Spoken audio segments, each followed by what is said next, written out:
ফের জলপাইগুড়ি থেকে দেখা মিলল কাঞ্চনজঙ্ঘা। সাত সকালে তিস্তা পাহাড়ের শহর থেকে ঘুমন্ত বুদ্ধের দেখা মিলতেই ছবি তোলার হিড়িক।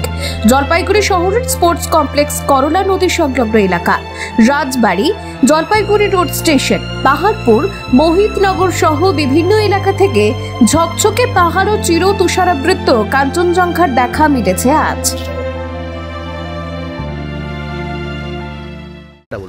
আমার নাম দীপা শিকদার, আমি জলপাইগুড়ি নিবাসী। আমরা সকালবেলায় অনেক বড় সূর্য দেখতে পাই করলা নদীর পাশ থেকে। আর এখানে এই যে পাহাড়টা দেখা যায়, এই মাসটাতে এত সুন্দর পাহাড় দেখা যায় জলপাইগুড়িতে, বলার মতো নয়। সত্যি খুব ভালো লাগে। আমরা খুব ধন্য যে প্রকৃতি আমাদেরকে এত কিছু দেয়। পাহাড়ের কাঞ্চনজঙ্ঘা উকি মারছে। হ্যাঁ, কাঞ্চনজঙ্ঘা আমরা রোজ দেখি। আমরা সকালে হাঁটতে যাই আর রোজ দেখতে পাই এই কাঞ্চনজঙ্ঘা আমাদেরকে দেখা হয়। অনেক বড় সূর্য ওঠে, পাশে করলা নদী, একদম তার পাশ দিয়ে কাঞ্চনজঙ্ঘা। অসাধারণ অসাধারণ। আপনার নাম? আমার নাম দীপা শিকদার, বেগুনটারি, জলপাইগুড়ি। সাত সকালে কি বিষয়?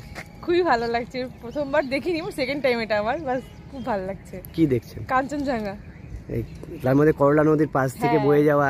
হ্যাঁ হ্যাঁ, খুবই সুন্দর লাগছে। এই ভিউটা কি মানে মনে হচ্ছে সাত সকালে উঠেই কি পাওয়া গেল? হ্যাঁ, এটা কি সকালে উঠলে সব থেকে বেস্ট দেখতে পাওয়া যাবে। সকালে অন্যরকম একটা পরিবেশ, কাঞ্চনজঙ্ঘা আর কি চাই। কি নাম আপনার? ঋদিতা বিশ্বাস। কোথায় বাড়ি? আমার বাড়ি 24 পরগনা। বলুন। হ্যাঁ, দারুণ সুন্দর কাঞ্চনজঙ্ঘা দেখছি সকালবেলা। এত সুন্দর, মানে মনটাই ভালো করে দিচ্ছে আর কি। সকালবেলা আমরা হাঁটতে আসি, এটা যেন আমাদের একটা বিশাল একটা মানে পাওনা। হ্যাঁ, পাওনা আর কি, প্রকৃতি আমাদের দিয়েছে।